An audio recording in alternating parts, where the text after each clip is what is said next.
What's up, everybody? It is Frey, and today I'm going to be talking about some tips for when you go to sell at conventions.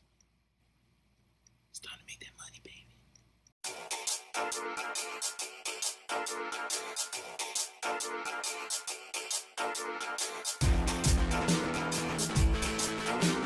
Now, on with the video. So, you finally got your prints together, you're ready to go, you're like, okay, it's my first one, I'm nervous, but just take a deep breath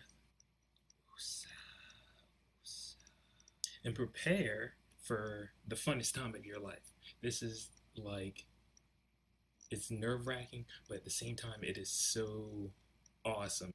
Now, I've done a couple of events. I've done Otakon twice, I've done Baltimore Comic Con, I've done Awesome Con, and I've done even FairyCon, which is in Timoni, Hunt Valley area somewhere. Anyway, I've done that too, which is not an anime or comic related convention at all, but it was cheap and we did sell stuff there. So, yeah. Now, it is extremely challenging for this, but it is so much fun to get out there and actually see if you can start making a profit off of your work. How many people actually think your work is good enough to put money on? Because, as you know, if you want to be an artist making it a living, you need to make money. So, this is kind of like a cheap way to get your work out there and make a profit. The cheapest, I would think, because you can find tables for really cheap. That's another video. We'll get into that in another time. These are also tips that I neglected when we were first starting, but as I put them into play, we got better results. So let's get on. Number one, you're going to want to pack your stuff the night before the event. And I say this because what's going to happen is you're going to get up in the morning and you're going to take your shower, you're going to, eat your breakfast, you might take a shit, and then you're going to try to rush and pack everything away. And then what's going to happen is you're going to get down to the event and you're going to be like, oh shit, I left my major products sitting on the desk somewhere. So it's best to get all your stuff together the night before. If not to pack it in your car, at least put it near the door. Put everything you need near the door. And there might be some stuff you might want to check into, such as make sure you have tape, a little writing, dry erase board, so you can write prices. It works better than writing on paper your prices. The dry erase boards are better because you can do like discounts and erase shit really easy, and it still looks quality.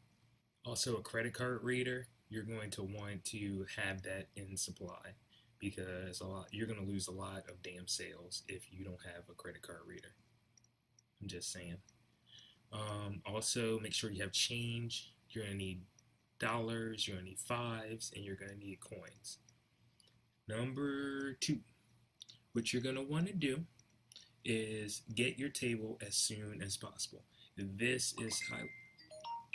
And of course somebody would text me in the middle of my fucking video. No one freaking texts me at all. And then all of a sudden, when I'm doing something, that's when everybody's got to contact you. So anyway, get your table early because they're going to go by quick. Everybody and their mom's going to want a freaking table. So get your table as soon as possible. As soon as it goes up there, you need to be pushing that fucking price button to get that table. Especially the cheaper the table is, the faster it's going to go. So you need to get your table as soon as possible. Number three, when you get to the convention, you need to get in there and go to your table as soon as possible. You need to check your surroundings, see who you're going to be with, make friends with your neighbors because they're going to help you out in case you forget like small supplies like pins and all the little stuff. they're going to help you out if you become friendly with them. So talk to them after you set up your table. After you set up your table the way you want. Nothing is more unprofessional than you're sitting there, and we've had this happen to us. We got there late, then we forgot stuff. We had to go back to the house, which was about 20 minutes away, and come back, and our table was incomplete. So we had people standing there wanting to know what we were doing because we brought our turntables, which is a tip I will get to in a moment. But they were wanting us to do stuff, and we had to keep telling them, come back in like 10 minutes. Needless to say, they did not come back because we were not ready and they had other shit to say. So you need to be on it. Number 4, what you're going to want to do is, if you can afford it, I would go dealer room instead of artist alley. In the artist alley, people tend to look at it as it's like amateur stuff and they're noobs trying to make it big. If you go to the dealer's alley or a dealer's room, it looks more professional for you. You're basically in the middle of all the industries. So you'll have your Funimation over there and blah blah blah, and your Toei studio and your J-Rock table where they sell like the J-Rock and J-Pop CDs and all that shit, and then you'll have you. And people will look at you as more professional because you're surrounded by more professionals.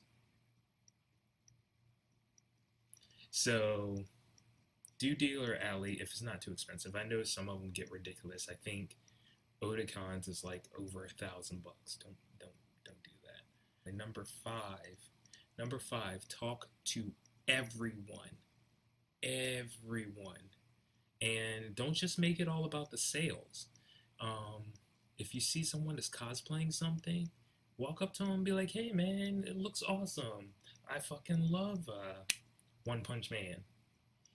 Go up to him, engage him, say, oh, how'd you make this? Blah, blah, blah. Talk to them. The more you talk to people, the more they're going to feel comfortable with you. The more they're going to be like, hey, well, he seems like a pretty cool guy. Let me just go check his stuff out. And they could become potential customers. Also, if you're in a dealer's alley, or dealer's room, I keep calling it a fucking alley, damn. If you're in the dealer's room, and you can talk to the industry people around you, and they will give you like insight on stuff to do. If you're really good at it, some of the industry professionals might give you tips on how to get into the industry. You'll hear some interesting tales about how when they were coming up in the industry and blah blah blah. So you can basically, and they're friendly. They're friendly. Like I have not met someone in the industry who is a douche. Like they're just like, I'm not gonna talk to you. I get my news high, so I'm clearly not gonna talk to you. A lot of them are actually really friendly, at least in that setting, because I don't know how they're outside. But in that setting, they're actually very friendly and they want to talk to you. You got to think, they're just people. I know you might get awestruck, but at the end of the day, they are just people, and if you engage them and have fun with them, they're gonna 9 times out of 10 want to have fun with you. Number 6, you're going to want to stock small. This is why I say this. You're a new person, and this is your first, glasses are falling. This is your first convention. No one knows you. You don't really have a fan base or anything. You just have really good artwork. Really good artwork is not enough to garner the sales you want. It's just not. And we learned this the hard way, even though my artwork was shit back then. I'm not even gonna lie. I thought it was cool when my artwork, when I looked at other people's shit, I was just like, man, why the fuck am I in this artist alley? Because my work is shit. But at the time, I was like, yeah, man, this is fucking awesome. We went to Otakon, first convention. We're like, oh, 30, 35,000 people. If we get 200 copies of our manga, we're sure to sell out of 200 copies of the manga. Wrong. Dead wrong. You gotta understand you're still new, and a lot of people are timid and they don't want to try new things. Not just yet. They don't just want to fork over that dough to this original manga that you're surrounded by all these other artists who have their own original mangas. So it's kind of hard to stand out in that sense. So stock small. When we did Otakon the next year, we got 30 copies of the book instead, and we sold, I think we sold 20, we sold like 26 of them. Now, granted, the artwork was better, but the fact is, we nearly sold out. And selling out for your big items is the best thing you can do. Imagine you sell out of your copies. That makes you feel good, right? But then people, they come up to you and they're like, oh, can I buy such and such? Sorry, bro, we're sold out of that. We are sold out of our manga. In their mind, they're going to be like, fuck, what did I miss? What the hell did I miss? It sold out that quick? Really? So, stock small. It'll save you from being so much in the red, because let's be honest, you're not going to just start out and just be in the green with your money. Or in the black. Is it in the black? In the black. Shit. I'm sorry. You're not going to start off and be in the black with your money. 9 times out of 10, you're going to be in the red after the convention is done. Because, you got table, you got electricity you have to buy, all the food you have to buy for your staff, etc., etc.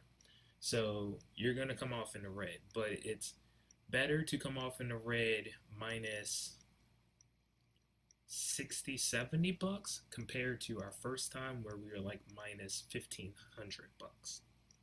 And the last point for this video is number 7. You're going to want to have a follow-up. Me and my friends, we have fucked this up.